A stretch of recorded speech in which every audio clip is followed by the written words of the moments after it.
Dom Pedro, na apresentação que fez de mim, disse que eu iria apresentar para vocês o documento da CNBB, o documento 106, que eu coordenei a redação desse documento, do começo ao fim.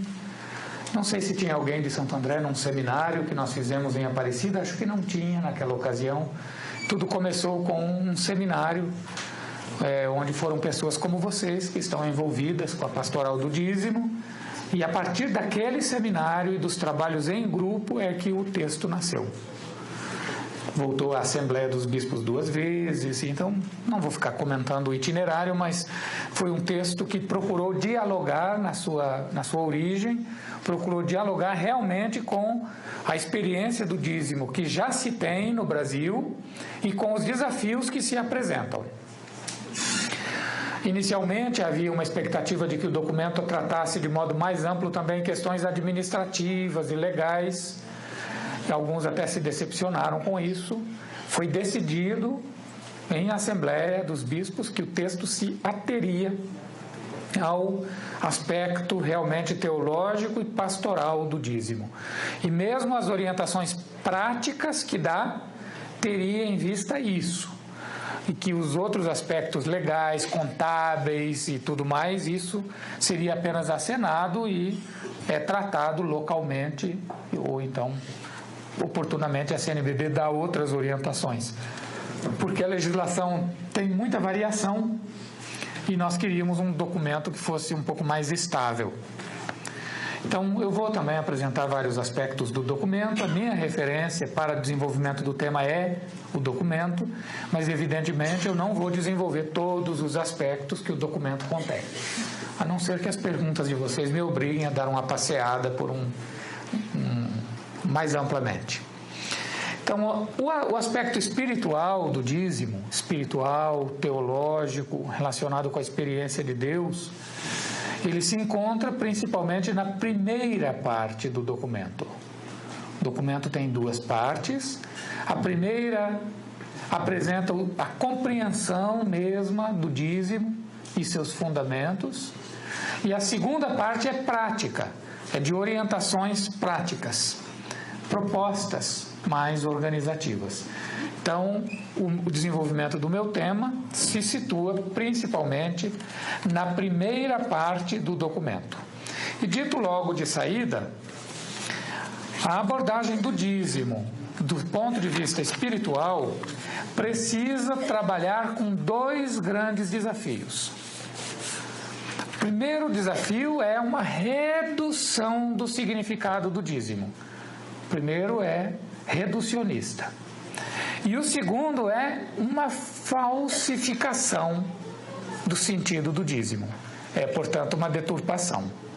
Seja a redução, seja a deturpação, estão presentes na mentalidade geral. Quando não apenas católica, também na mídia, sobretudo na mídia protestante, neopentecostal, sobretudo.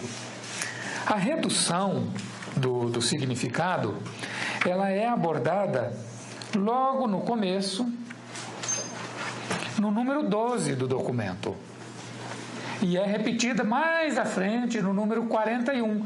Apesar de todo o empenho para evitar repetições, para o documento ficar bem fininho, como vocês gostam, não é assim que vocês gostam?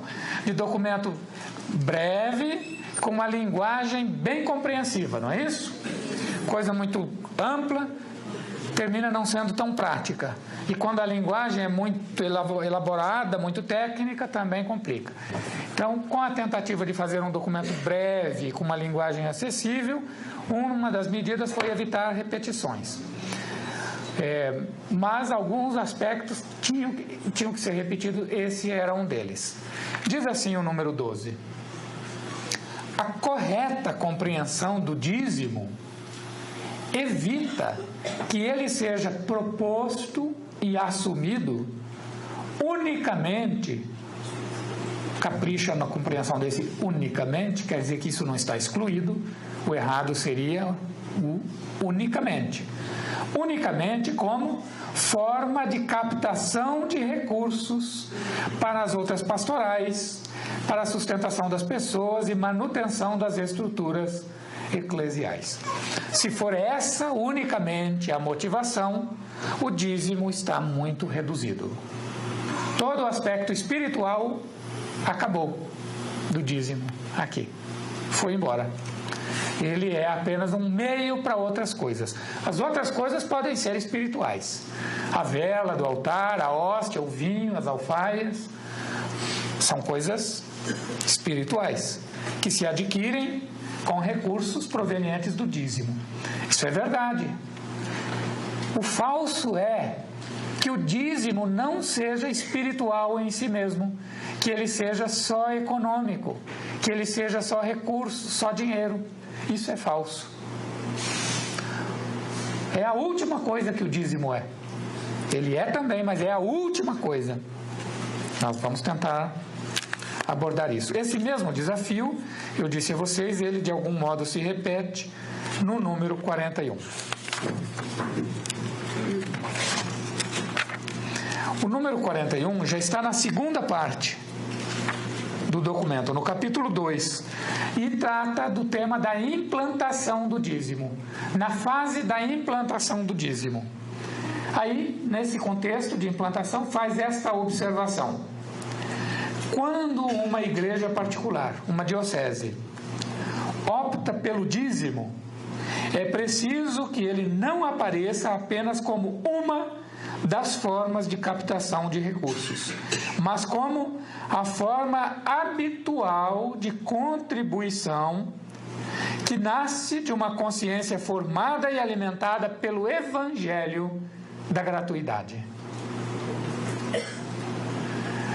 As várias formas de sustentação da igreja são patrimônio locado, campanhas, coletas, quermesses e festas. E o dízimo.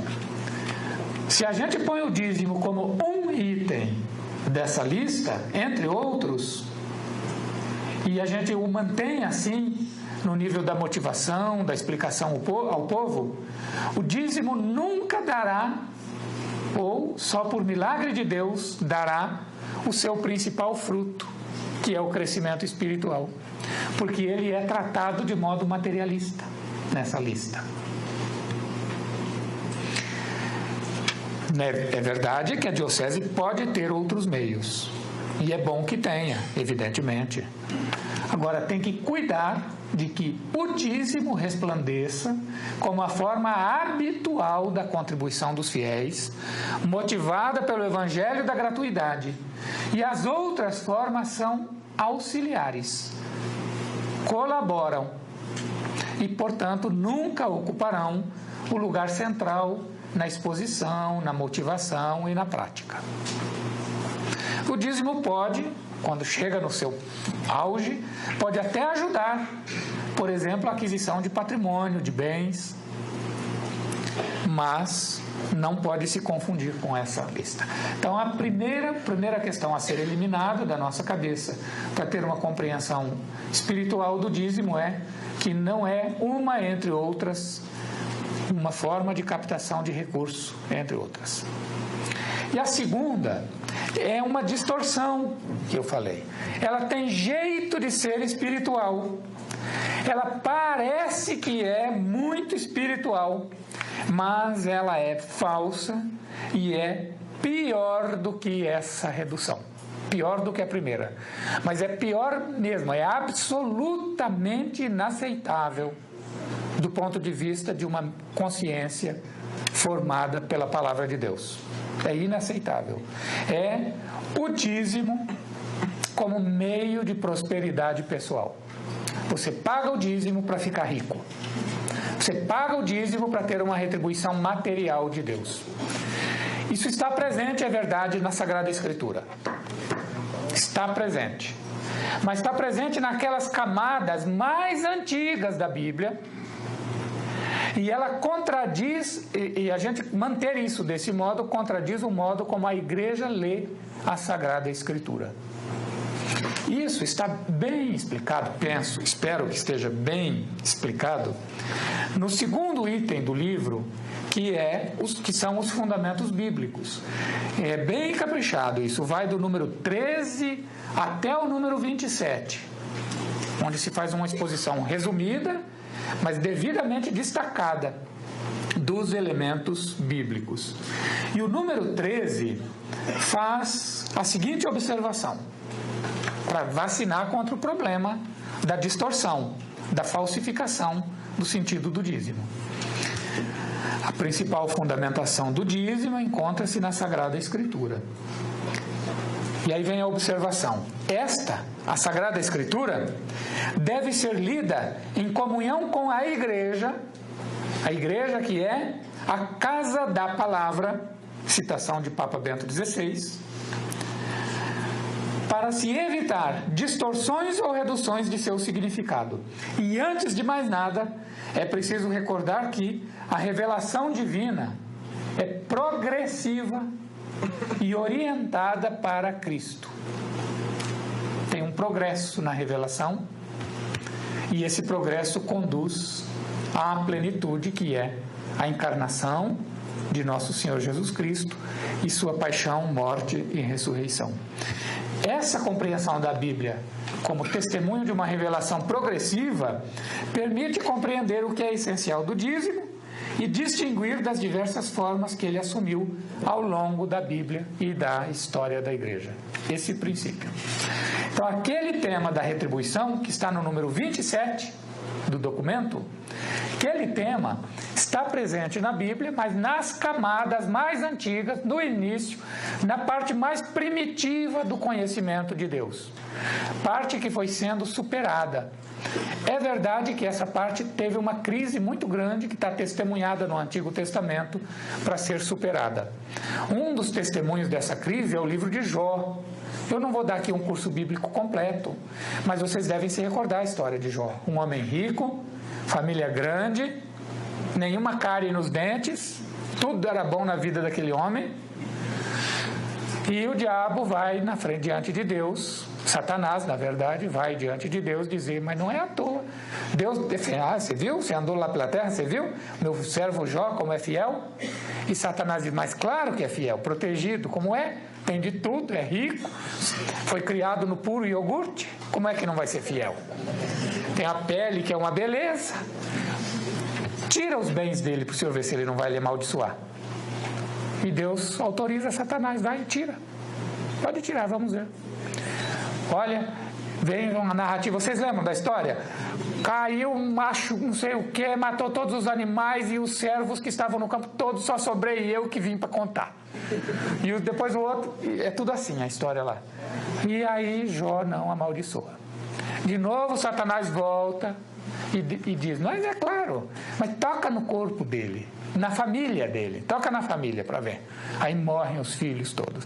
Fica a mulher que fica incomodando até o fim. Vocês lembram da mulher de Jó, né? Olha, não por ser mulher, mas por ser quem é. Já tem gente falando de mulher aí, eu escutei. Não é por ser mulher, é por ser quem é pelo temperamento dela. Ela também falava, abandona logo Deus e pelo menos morre em paz. Era o resumo da fala daquela criatura. Mesmo assim, Jó não amaldiçoa. E depois, Satanás faz a última prova e Deus permite também. Toca então no corpo dele, dá-lhe a doença, dá-lhe o medo da morte. E vamos ver se ele vai ficar fiel. E mesmo assim, Jó fica fiel. E todo o livro de Jó tem um grande tema que é o seguinte: os amigos, a mulher, todo mundo está ligado nessa teologia da prosperidade. Quem obedece a Deus tem riquezas. Isso está em Levítico 26 e Deuteronômio 28. Ou o contrário, sempre o 26 e o 28. É no Levítico ou no Deuteronômio. Está lá isso. Se obedecer à aliança, vai ter tudo quanto é bênção, riqueza, beleza e tudo mais. E se desobedecer à aliança, se pecar, vai ter castigo, vai ter cárie até no osso. E existe cárie no osso. Eu achava que não existisse, fiz uma pesquisa e existe. carne e no osso. Tem de tudo quanto é praga listada lá para quem desobedece. Ora, Jó caiu, de rico que era, caiu na desgraça completa. Portanto, Jó pecou. É o princípio. E Jó se recusa a admitir. Jó diz: eu posso até admitir a pobreza e o sofrimento, mas admitir que eu pequei, se não pequei, não posso. Não vou mentir para mim mesmo e nem para Deus. Eu chamo Deus mesmo em juízo.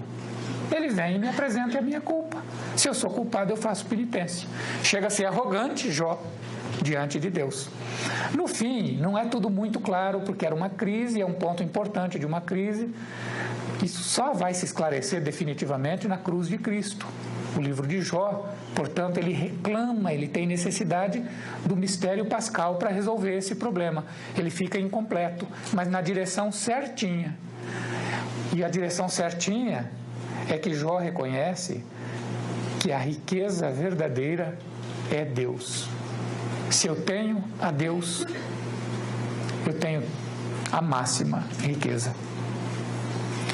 De tudo o que Deus pode me dar, Ele próprio, que se dá, é o maior tesouro. Tem um salmo que a gente recita na quinta-feira à noite, se o senhor puder olhar na sua liturgia das horas, pelo amor de Deus, nas completas. Eu sempre esqueço, eu acho que é o 16, mas posso estar errado, provavelmente estou, que eu sou ruim dos números. Quando o salmista canta a Deus agradecendo exatamente por isso. A minha herança, eu exulto de alegria na minha parte, na parte que me coube por herança. Deus é a minha herança e nada mais eu anseio.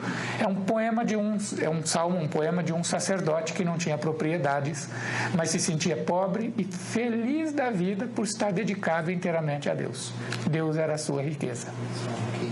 Salmo 15, 15 e 16. Então dessa vez eu acertei, porque o 15 e o 16 não é erro, depende da tradução grega ou hebraica, e portanto no nosso breviário está 16 e na Bíblia de Jerusalém está 15, ou é o contrário? O contrário. Bem, então Jó diz para Deus assim: antes, mesmo tendo toda a riqueza que eu tinha, eu te conhecia só de ouvir dizer, só de ouvido. Mas agora viram-te os meus olhos e eu faço penitência no pó e na cinza. Viram-te os meus olhos. Tudo mais virou pó e cinza para mim. Que maravilha! Essa é a direção da evolução da revelação na Sagrada Escritura. E é à luz disso que se deve entender o tema da teologia da prosperidade. A verdadeira prosperidade é possuir o bem que ninguém pode tirar, a amizade de Deus, a relação com Deus. E esse apontar para a cruz de Cristo é o que nós chamamos no documento de Evangelho da Gratuidade, como eu li agora há pouco, um dos números que falava exatamente isso. O Evangelho da Gratuidade é um Deus que não se guarda para si, mas um Deus que se dá. E não se dá pela metade, se dá inteiramente. A cruz de Cristo é o testemunho máximo de um Deus que não dá 1%, nem 10%, mas dá 100%. Se dá inteirinho. E continua se dando, porque como se não bastasse se dar na cruz, instituiu a Eucaristia para continuar se dando, como se não bastasse aquilo. E aquilo que ele fez na cruz é o conteúdo da Santíssima Eucaristia que nós continuamos celebrando e recebendo em cada Santa Missa. A gratuidade é a forma de vida de Deus. É o modo como Deus existe, se dando de graça.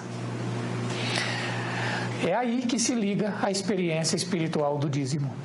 É exatamente aí. Quando eu reconheço a bondade gratuita de Deus, eu sou movido a ser também eu gratuito e bom. E o modo de me relacionar com os meus bens também fica marcado fundamentalmente por essa gratuidade, por essa bondade e por essa generosidade. É por isso que não cabe da parte da Igreja estabelecer uma lei de um percentual fixo. Foi Santo Tomás, a gente cita aqui, que fez a distinção entre a forma e o conteúdo. do dízimo. A forma é a doação. O conteúdo, a igreja não faz como fez o Antigo Testamento, estabelecendo um percentual.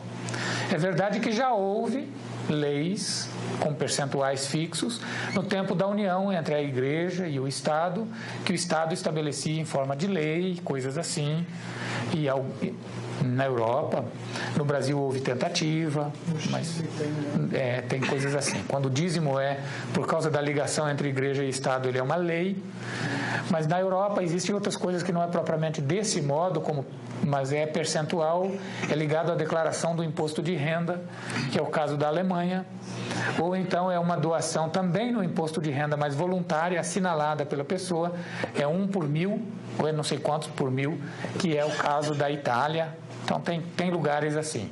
Mas isso é porque o acordo entre a igreja e o Estado chegou a formas assim. Não é uma lei dada pelo Papa, pelos bispos, não é obrigatória do ponto de vista da lei eclesiástica. É uma lei meramente civil. Então, se vocês pegam aquela seção que vai do número 13 até o número 27, vocês vão perceber, isso vale a pena ser estudado com muita calma, não dá para fazer tudo assim de uma vez, de uma tacada só, mas eu vou fazer alguns destaques sobre esse fundamento espiritual do dízimo. O início mesmo do dízimo se dá a partir da experiência de Deus feita pelos nossos patriarcas. Sobretudo, se destaca a experiência de Abraão e de José, que tendo experimentado concretamente, mais especialmente em contexto de batalha, imagina, 3.000 anos atrás, o tanto de guerras que havia, fazer uma experiência forte de um livramento numa guerra, aquela experiência da proteção de Deus, do livramento que Deus concedeu e uma vitória importante, fez com que emergisse na consciência desses dois patriarcas, primeiramente Abraão e depois José, essa convicção de, já que Deus me protege tanto assim, como sinal de que eu reconheço essa proteção, eu vou dar 10% de tudo que eu conquistei. Mas é decidido como um sinal generoso, significativo, 10% não é pouco, é um sinal generoso, significativo de que reconheço que sem a presença de Deus eu não teria o que tenho. Portanto, tem aqui atrás dessa decisão um modo religioso de ver a própria vida, que é muito diferente do modo como a nossa cultura atual, moderna, pós-moderna, e que de alguma maneira todos nós somos afetados, porque eu não vou pedir para levantar a mão. Se eu pedisse para levantar a mão, eu teria que pedir para todo mundo fechar os olhos e só eu ficar com os olhos abertos para ver, porque é quase pecado dizer eu tenho que ganhar a vida. E com esse ganhar a vida, a gente está querendo dizer conquistar os bens materiais necessários. Eu ganho a vida fazendo tal coisa. Não, você está com a vida ganha, eu ainda tenho que lutar. Quem nunca falou nada disso, eu poderia pedir para levantar a mão, mas não vou pedir. Precisa? Está tão mergulhado na nossa cultura essa história do ganhar a vida, mas não pensando em Deus ao falar esse ganhar a vida, mas pensando nas próprias mãos, que isso já mostra que nós estamos num horizonte, num modo de ver a vida e o mundo que é muito diferente daquele que viveram nossos patriarcas na fé. Então nós temos esse obstáculo ainda para superar. É verdade que nós vivemos numa sociedade competitiva, é verdade que nós precisamos de muita qualificação para estar no mundo do trabalho e para, com o nosso trabalho, produzir os bens necessários para nós e nossa família e para a nossa velhice, porque a aposentadoria não dá, né? É verdade que tem tudo isso, mas há algo anterior a isso. Se eu posso lutar para ter os meios, é porque tem algo que eu não poderia comprar, nem que eu tivesse a maior riqueza do mundo. Eu não poderia comprar a minha vida. É só porque eu vivo e tenho a saúde que tenho que eu posso trabalhar. Então, o meu trabalho é consequência de um dom fundamental de Deus. de um dom fundamental, que me possibilita também ser produtivo. E com isso, com o que eu produzo, eu materializo, eu vivencio esse reconhecimento. Então, um dos problemas da nossa cultura é essa história de ganhar a própria vida, que tem que ser devidamente entendida. E a outra coisa é que nós somos muito intelectualizados, assim, muito de conceitos, e imaginamos que quando entendemos uma coisa, aquilo já é. Não. Depois que a gente entendeu algo, a gente ainda precisa materializar aquilo. Porque nós não somos só inteligência, só espírito.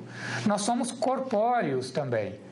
Então existe uma relação entre a alma e o corpo, entre o espírito e o corpo, que é assim. A alma se manifesta fisicamente no corpo.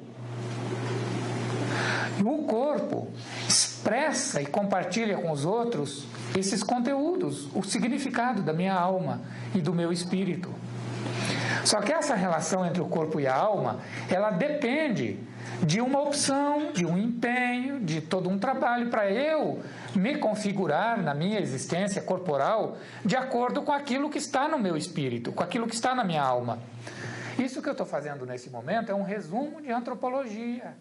É a antropologia cristã, é a antropologia teológica, isso que eu estou falando aqui. Não são coisas automáticas, a correlação entre os valores e a prática. Isso depende de conhecer, de querer, de se esforçar, de errar, reconhecer o erro, recomeçar. Essa expressão material daquilo que é espiritual é uma luta, é uma luta contínua na existência da gente. Então, se nós, católicos, cristãos, vocês que aqui estão com toda certeza têm essa convicção da gratuidade, a gratidão por Deus, pelo dom da vida, pela existência, entre milhares de possibilidades, fui eu que vim ao mundo e não aqueles que podiam ser meus irmãozinhos dos espermatozoides em quantidade incontável, que todos eles se acabaram sem fecundar nenhum óvulo e fui eu que cheguei aqui. Então, essa informação biológica para nós adquire um significado à luz da fé em Deus. E isso é que a gente materializa por meio do dízimo e mantém o significado espiritual do dízimo. Já aplicamos no que era necessário aplicar isso, que o senhor está vendo é a sobra. Olha só. Então, quando o povo fez a experiência da libertação do exílio, novamente o dízimo refloresce, não mais de modo legalista, mas porque experimentou a gratuidade de Deus. No caso do Novo Testamento, não existe uma reafirmação da lei do dízimo do Antigo Testamento. Entre os discípulos de Jesus, o costume era: ninguém passa necessidade. O que nós todos temos é para o bem de todos nós. Ninguém passa necessidade. Eles praticavam uma bolsa, uma caixa comum, e Judas era que cuidava, mas... Mateus, que tinha prática com dinheiro, provavelmente não quis, sobrou para o Judas, que bem que queria. Tinha uma caixa comum. E tem uma anotação de São Lucas que diz que algumas mulheres ricas acompanhavam Jesus e os discípulos, e eram discípulas também, e socorriam as necessidades do grupo com seus bens. Então, a prática do dízimo entre os discípulos de Jesus era mais como forma de partilha do que de lei. E no Novo Testamento continua exatamente assim.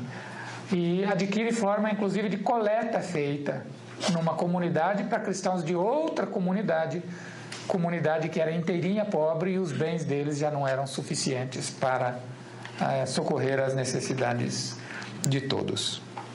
Então, São Paulo é que explica isso de modo mais completo, explicando que cada um dê conforme tiver decidido no seu coração. 2 Coríntios 9:7. Mas faz uma anotação que não deixa simplesmente na consciência subjetiva, individualista. Eu vou decidir, eu vou calcular. Não. Ele põe um princípio além desse. A consciência, primeiro princípio. Generosidade, segundo princípio. Deus ama quem dá com alegria. São dois princípios, portanto. Não é um só. Não é só o princípio da consciência. Só o princípio da consciência pode relegar o dízimo às sobras. Não é só o princípio da consciência, é também o da generosidade. Deus ama quem dá com alegria. Não me pesa a privação que o dízimo me impõe. Claro, ainda que eu dê R$50, que eu contribua com R$50, é evidente que se eu não contribuísse com esses R$50 eu iria fazer alguma coisinha, tomar um sorvetinho, ir para um cinema. Só estou falando das coisas que eu gosto, né?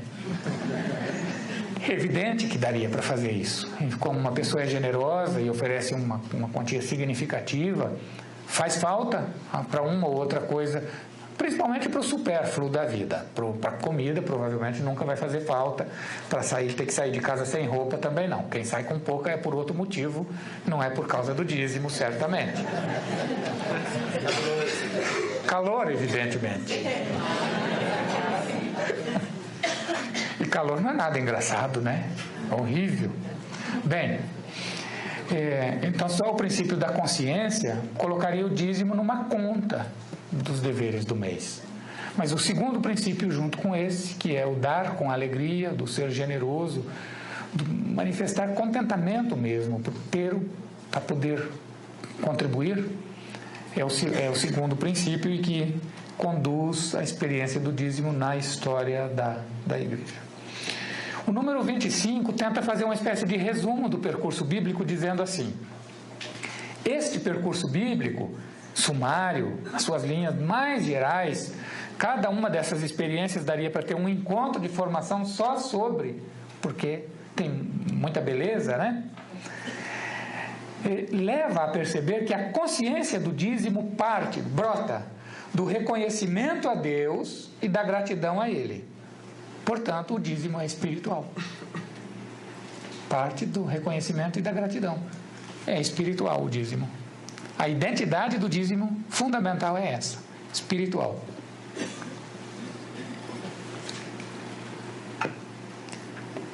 Quando segue, o desafio que perpassa a Sagrada Escritura é não perder de vista o significado interior do dízimo, a decisão do coração. E esse significado interior se baseia num princípio mais profundo ainda: a alegria de sentir-se amado por Deus, a alegria de poder agradecer a Ele, reconhecendo que seu amor por seu povo é eterno. Então essa é a grande lição da Sagrada Escritura. Mas tem gente abelhuda, atrevida, que diz assim: mas no catecismo da Igreja Católica não está escrito entre os mandamentos da Igreja pagar o dízimo segundo o costume, igual estava no catecismo de São Pio V, de São Pio X, catecismo de perguntas e respostas. Quantos e quais são os mandamentos da Igreja? Aí vinha lá, 5. Lembram que a gente tinha que saber disso, senão não fazia primeira comunhão? Pois então, estava escrito naquela formulação. Agora a gente olha no catecismo da Igreja Católica, não aparece mais desse modo. E daí os atrevidos concluem que não é mais mandamento. Ora, o catecismo da Igreja Católica, na sua última versão, procura se pôr num nível que não é o da simples lei. Olha o que o catecismo diz. Diz assim, deixa eu até falar os números do catecismo antes para vocês. Número 2041, 2041 e 2043 são os números do catecismo que eu menciono aqui. Ao apresentar os mandamentos da Igreja, também chamados de preceitos mais gerais, é assim que o catecismo os chama, preceitos mais gerais. Afirma o catecismo que eles se inserem, cito, na linha de uma vida moral ligada à vida litúrgica. Portanto, não são simplesmente leis, mas são expressões da moral ligada com a liturgia. Portanto, está num nível acima da lei, mais importante que a lei.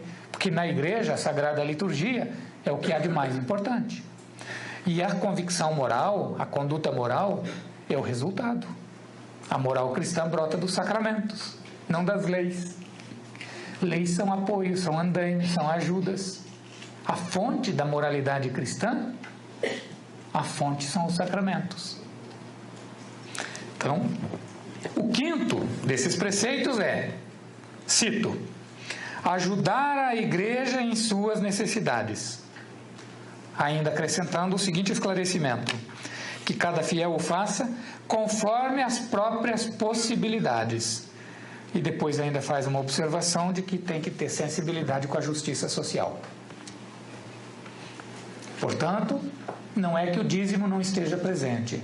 Não está com o nome dízimo, pelo receio de que, pelo significado literal da palavra, dízimo, 10ª parte, se estivesse impondo uma lei decimal. Então, não usou o termo dízimo para evitar essa confusão. O documento da CNBB usa o nome dízimo porque ele não está tratando do assunto em 2 ou 3 parágrafos. Trata com muito detalhe e qualquer pessoa que estude o documento inteirinho vai ver que não está sendo imposta uma lei do 1/10. Portanto, não existe o risco que o catecismo procurou evitar. E é a forma habitual, concreta, com a qual os fiéis socorrem às necessidades da igreja. Agora, quando se fala igreja, não entendam hierarquia. Não entendam a organização eclesial burocrática. Entendam igreja como o elemento igreja viva, o conjunto da vida da igreja. Nós, com tudo que somos e fazemos. E aí vem então aquelas dimensões do dízimo, mas eu não vou tratar disso, de todas elas. Isso é outro encontro que trata das dimensões e finalidades, mas eu não posso deixar de dizer que a primeira das dimensões do dízimo tem a ver com o tema deste encontro. Número 29 do documento. Número 29 diz que a primeira, mas não só por ordem cronológica, ela é primeira em ordem de importância, porque sem ela todas as outras se esvaziam. A primeira é religiosa. Tem a ver com a relação do cristão com Deus. Contribuindo com parte de seus bens, o fiel cultiva e aprofunda, manifesta e torna ainda mais profunda a sua relação com aquele Deus, de quem provém tudo o que o fiel é, tudo o que tem, e desse modo expressa a gratidão, na gratidão, a fé e a conversão. Essa dimensão, tratando da relação com Deus, insere o dízimo no âmbito da espiritualidade cristã. A partir da relação com Deus, a própria relação com os bens materiais e com o seu uso, à luz da fé, ganha um novo significado. É o que diz o documento da CNBB. Então, o ponto de partida é a experiência religiosa, a experiência propriamente espiritual do dízimo.